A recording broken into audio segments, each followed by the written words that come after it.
राजकीय, सामाजिक, आध्यात्मिक, शैक्षणिक, शेतीविषयक बातम्यांसाठी आदर्श भारत माझा सदैव न्याय हक्कासाठी आपल्यासोबत. आमदार विक्रांतदादा पाटील यांच्या माध्यमातून कशा प्रकारे तो प्रश्न मार्गी लागला, काय भावना व्यक्त करा? आम्ही जर 42 वर्ष BMTC मधले सर्व 1587 कर्मचारी पाठलाग करत होतो, परंतु आतापर्यंत कुणी साथ दिलेली नव्हती.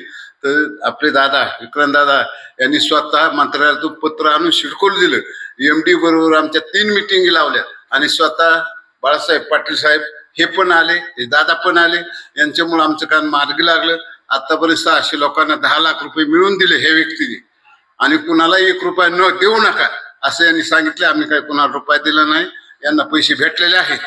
प्रत्येक व्यक्तीला किती रक्कम मिळाली आणि किती लोकांची रक्कम प्रलंबित आहे? आतापर्यंत 600 लोकांना 10 लाख रुपये प्रत्येकी मिळालेले असून आतापर्यंत बाकीचे जे आहेत तर दादा प्रत्येकाला 10 लाख मिळाल्याशिवाय गप्प बसत नाहीत. ते रात्री 12 कधी फोन केला तर साहेब आमचा फोन उचलतात आणि त्याला उत्तर देतात. 2-3 दिवस एवढा त्रास, 4 वेळेस फोन केला तरी ते उत्तर देतातच. आतापर्यंत अशी वाशीपासून आम्हाला कुठलाही पुढारी भेटलेला नाही, कुणी जवळ उभा केलं नाही. 42 वर्षे आम्ही संपत होतो तरी आतापर्यंत कुणी द्यायला पाहिजे होतं ना, कुणी दिलेलं नाही. त्या साहेबांनी आम्हाला पैसे 10 लाख रुपये मिळून दिले. हे BMTC कर्मचारी अजून येतात. एकूणच त्यांचा अभ्यास पाहता शेतकऱ्यांचे प्रश्न असतील, कामगारांचे प्रश्न असतील, मांडताना ते आदिवासात प्रखरपणे मांडतात. अशा प्रकारचा आमदार लाभणं काय भावना व्यक्त करा? आम्हाला सर्वांना भरपूर आनंद आहे. अशा माणसाला भरपूर देव माणूस आहे. 100 वर्षाच्या पुढे आयुष्य आहे. सगळ्याचा आशीर्वाद आहे. कुठलाही प्रश्न ते मार्गी लावल्याशी मागे हटत नाही. एवढा अनुभव आहे. आमचं 66 वर्ष वय असून आम्हाला पूर्ण यांचा अनुभव.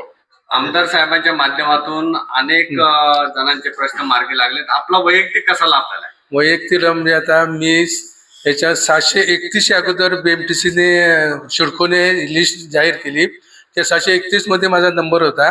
त्याप्रमाणे मला आमदार साहेबांच्या प्रयत्नाने तो प्रश्न तडीस गेला आणि त्याच्यामुळे आमदार साहेबांच्यामुळे आम्हाला पैसे मिळाले. त्या 731 मध्ये माझा नंबर लागून मला 10 लाख रुपये माझ्या खात्यात जमा झाले. एका आमदारामुळे आपल्याला आर्थिक लाभ मिळालेला आहे. आपली कौटुंबिक परिस्थितीला एक आधार मिळालेला आहे. काय भावना? 42 वर्ष आम्ही हा लढा लढत होतो. चिकार पुढाऱ्यांकडे गेलो पण कोणाने कधी दाद न दिली. तात्पुरते बोलायचे हा आम्ही करू प्रयत्न आहे. पण आम्ही विक्रांत साहेबांकडे आणि बाळासाहेब पाटलांकडे आलो आणि आमचा प्रश्न ताबडतोब मार्गी लागला. तो प्रश्न मार्गी लावून आतापर्यंत 700 लोकांना पैसे मिळालेत आणि बाकीच्या कर्मचाऱ्यांना पैसे मिळण्यासाठी पण ते प्रयत्नशील आहे आणि ते 100% आम्हाला आहे का त्या सगळ्यांना पैसे लवकर मिळून देतील. प्रकल्पग्रस्तांना नोकऱ्या शिडकोने दिल्या होत्या. 42 वर्ष त्यांना न्याय प्रलंबित होता आणि आपल्या माध्यमातून त्यांचा आर्थिक लाभ या ठिकाणी मार्गी लागलेला आहे. एकूणच त्यांनी आज या ठिकाणी भावना व्यक्त करताना कुणीही प्रश्न सोडवला नाही, पण आमदार साहेबांनी विक्रांतदादा पाटलांनी प्रश्न सोडवल्याचं असं मत त्यांनी व्यक्त केले. कशा प्रकारे आपण तो प्रश्न मार्गी लावला?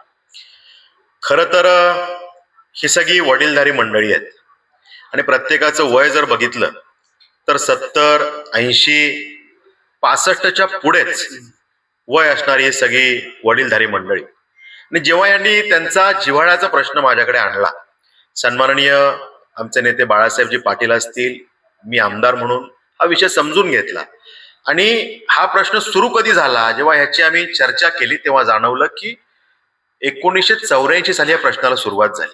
आज 42 वर्ष हा प्रश्न प्रलंबित आहे. म्हणजे BMTC बस सेवा होती, त्या कर्मचाऱ्यांना अचानक बस सेवा बंद केल्याने अचानक बेरोजगार व्हावं लागलं आणि त्या ठिकाणी संघर्ष जो होता, स्थानिक भूमिपुत्रांचा संघर्ष, त्या विषयाला अनुसरून जेव्हा या बस सेवा बंद झाल्या, ही मंडळी बेरोजगार झाली. 42 वर्ष हे मागणी करत होते की आम्हाला काहीतरी मोबदला मिळावा. अनेक नेत्यांनी यापूर्वी हा प्रयत्न केला. प्रत्येकाची भावना त्यात चांगली होती, परंतु 42 वर्ष हा प्रश्न सुटू शकला नाही. आणि जेव्हा हा विषय माझ्याकडे आला, मला आश्चर्य वाटलं की एखाद्या गोरगरीब व्यक्तीचा, या जनतेचा प्रश्न 42 वर्ष प्रलंबित कसा राहू शकतो. म्हणजे अगदी मी सांगताना सांगतो की माझा जन्म 84चा आहे. माझा जन्म आणि प्रश्नाचा जन्म हा एका वर्षी झाला. माझं वय 42 वर्ष आणि या प्रश्नाचं वय पण 42 वर्ष. मी आमदार झाल्यावर हा प्रश्न सुटणं जरी हे माझ्यासाठी अभिमानाचं असलं तरी आमच्या सगळ्यांसाठी हे दुर्दैवाचं आहे की एखादा प्रश्न 42 वर्ष प्रलंबित राहतो. आणि म्हणून या विषयाला जिव्हाळ्याचा प्रश्न म्हणून मी त्या ठिकाणी लक्ष घातलं आणि या विषयाच्या 6 ते 7 बैठका वेगवेगळ्या स्तरावर आम्ही केल्या आणि नक्की जे काही ह्यातलं मर्म आहे, अडचणी काय त्या समजून घेतल्या आणि मग त्यामध्ये नगर विकास खात्याकडून याचा पाठपुरावा करून सिडकोच्या मागे लागून तात्काळ या कर्मचाऱ्यांना पैसे मिळाले पाहिजेत ही भूमिका आम्ही ठेवली. यापूर्वी अनेक मॉडेल आले की यांना कुठेतरी भूखंड देऊ, ते रद्द झालं, कुठेतरी गाळे देऊ, ते रद्द झालं, कुठेतरी आर्थिक मोबदला देऊ, ते रद्द झालं. म्हणजे कुठलीच ठोस भूमिका सिडको घ्यायला तयार नव्हती. आता ती का तयार नव्हती आणि जे लोक हे प्रश्न मांडत होते त्यात काही त्रुटी होत्या का मला माहित नाही, पण प्रयत्न अनेकांनी केले. पण यामध्ये मग जे मांडायला पाहिजे होतं, जी भाषा सिडकोला समजू शकते ती भाषा आम्ही बोललो आणि त्यातून आज आपण बघतोय की 1587 कर्मचाऱ्यांचा प्रश्न आणि त्यामध्ये प्रत्येकाला 10 लाख रुपये मोबदला मिळण्याचं आम्ही मान्य करून घेतलं. तो निर्णय झाला, त्या ठिकाणी या विषयाला सुरुवात झाली आणि आता 600 पेक्षा जास्त कर्मचाऱ्यांना थेट त्यांच्या अकाउंटमध्ये कुठल्याही दलालांना मध्ये एंटरटेन न करता, त्यांचं कुठेही मध्ये हस्तक्षेप न ठेवता प्रत्येकाच्या अकाउंटमध्ये थेट 10 लाख रुपये हे त्या ठिकाणी मिळणं सुरुवात झाली याला. आणि यामध्ये आता ही सगळी मंडळी जसे पैसे मिळतात त्यांचा आनंद हा त्यांना गगनात मावेनासा होतो आणि मग इथे येऊन जेव्हा एखादं फूल, एखादा बुके मला देतात तेव्हा माझ्यासारख्या कार्यकर्त्याला खरा आनंद होतो, माझं मन भारावून जातं आणि पुढील काम करण्यासाठी, पुढचं काम करण्यासाठीची ऊर्जा त्यातून मला मिळत असते. त्यामुळे आज अनेक कर्मचाऱ्यांना पुन्हा काही पैसे त्यातनं 10 लाख रुपये प्रत्येकी मिळाले. त्यामुळे सगळेजण आले होते आणि त्यामुळे त्यांनी मला शुभेच्छा दिल्या, मी त्यांचे आशीर्वाद घेतले. त्यामुळे जे काही आता कर्मचारी राहिलेले आहेत त्यांनाही तात्काळ पैसे मिळण्यासाठीचा आमचा पाठपुरावा सुरू आहे.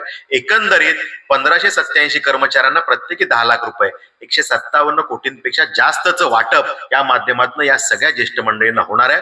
आमच्यासारख्या कार्यकर्त्यांना यातच आनंद आहे की हे पैसे यांना मिळतील. 42 वर्षांनी का होईना त्यांना तो न्याय मिळतोय आणि दुर्दैवानं जर का आमचे कोणी ज्येष्ठ नागरिक आता हयात नसतील तर ते पैसे त्यांच्या वारसांना मिळणार आहेत. त्यामुळे ते वारस नोंदणी त्याची प्रक्रिया थोडी अवघड असते, पण ती जेवढी सोपी करता येईल तेवढं आम्ही सिडकोच्या अधिकाऱ्यांना सांगितलंय की या सोप्यात सोप्या पद्धतीने जे करता येईल ते करा आणि यांना आता अडचणीत न आणता त्यांना न्याय मिळवून द्या. त्यामुळे त्याचा पाठपुरावा शेवटच्या मिनिटापर्यंत जो लागेल तो आम्ही करणार.